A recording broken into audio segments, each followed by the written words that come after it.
Hold up, before you get to watching this video, let me talk to you for a second.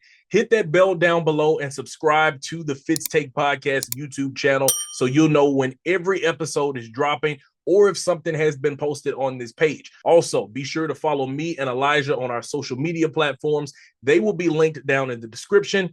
Now back to the episode. Field storming, right? So I posted the clip on my Facebook. If you don't follow me there, like I said, it's linked down in the description.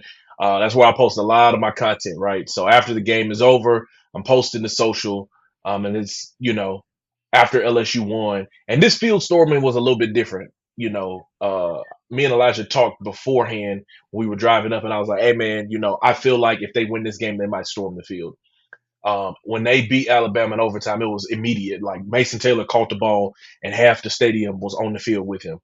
This time around, fans kind of waited a little bit, and then one or two people jumped the rail, and then two, three more jumped the rail, and then everybody else slowly started to come out on the field. So I posted the clip, and people are in the comments, bro, and they really are like, y'all need to act like we've been here before. We played in a game that we were supposed to win, and we're storming the field. How dare we? And I got some thoughts on this, but Elijah, I'm gonna let you take off with it first. What do you think about field storming? It's particularly in this game, the level of emotion and the way that it ended. Do you agree with fans having the opportunity to go out and storm the field?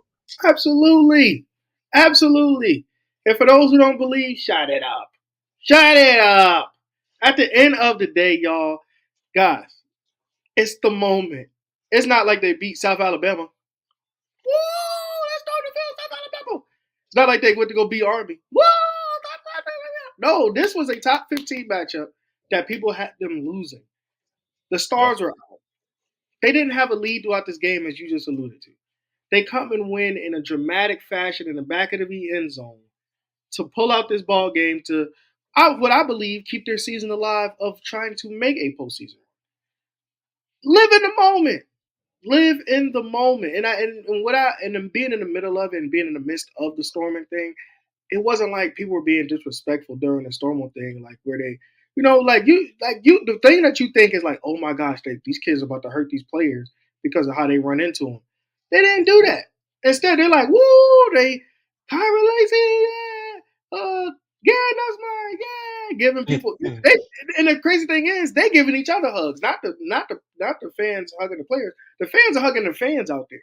And I Yeah. thought that was like, that was their way of saying, yo, this was appreciation for them. And that's what I enjoyed about the whole thing.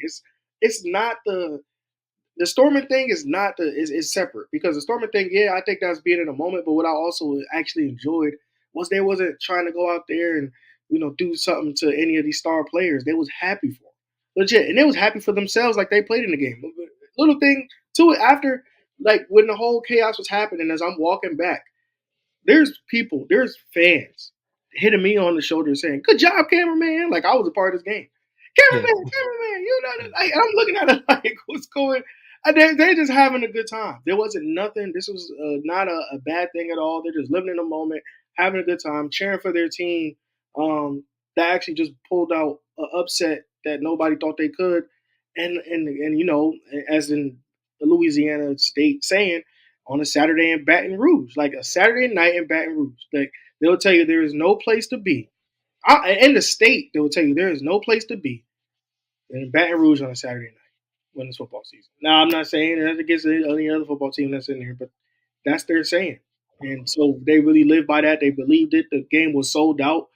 Um, why not, man? You're just living in the moment. I enjoyed it. I mean, you think it was a scary moment because you're in the middle of it, but once you're actually in the middle of it, it's not what you think. So for the guys that's overreacting and saying you need to have better class and things like that, it's okay. I mean, it's $250,000 they got to pay to fine. LSU got it. LSU got it. They not sweating. They not. It's not like they're breaking the bank for it. Like they got the money to pay that off. So relax, relax. Let those kids have their fun. And just we get ready for whenever it happens again. Which if they beat Alabama, I think it will happen again. So get that 250 ready again if that happens. 102,212, I think was the total attendance. Um, and it was homecoming. So I'm sure just as much as it is any Saturday, alcohol was heavily involved on that Saturday night. I'm almost certain.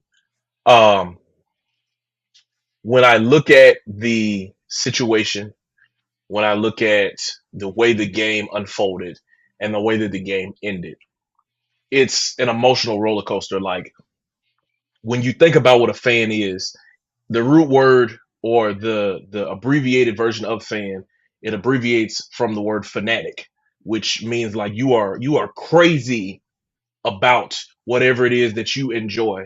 If you are a fanatic of LSU, that means that like you live, breathe, eat, sleep LSU. And being around not just LSU fans, but a lot of fans in the state of Louisiana, whether that's, Raging Cajun fans, Saints fans, all of these things like that, they are diehards behind the teams that they love. And so because of the way that the moment was going, I said, driving in, I was telling Elijah, if they beat Ole Miss, I think they're gonna storm the field. Not just because of the fact that we beat Ole Miss, but last year it was an emotional loss. And now this year it was an emotional win. And the way that they did it, it was like, oh my God, he just threw a touchdown on the first play. And so the initial thought of it was shock. Like, oh my God, we just won this game. Let's go out and party and celebrate like we do in Louisiana. Um, you know, we hear about, act like you've been here before. Bruh, as a person that's been a part of big wins and all this stuff like that, that's what coaches tell the players. That's what Brian Kelly probably was telling his players after some of the hype went down. Guys, we've been here before. These are the type of games that we're supposed to win. That's coach speak. You a fan. Be a fan. Stay like grown people tell children, stay in a child's place, stay in a fan's place. Be a fan. You feel me? Run out and storm the field. It's okay. You ain't hurt. Look, as long as you ain't knocking over people's cameras. I do want to point that out. Nobody did this, but I do want to point out because I was getting ready to shoot a stand up at one point, and a brother was trying to walk in front of me, and I took my forearm and put it in his chest and said, "Bro, I know you see me about to go live on TV. Okay, that's my only gripe.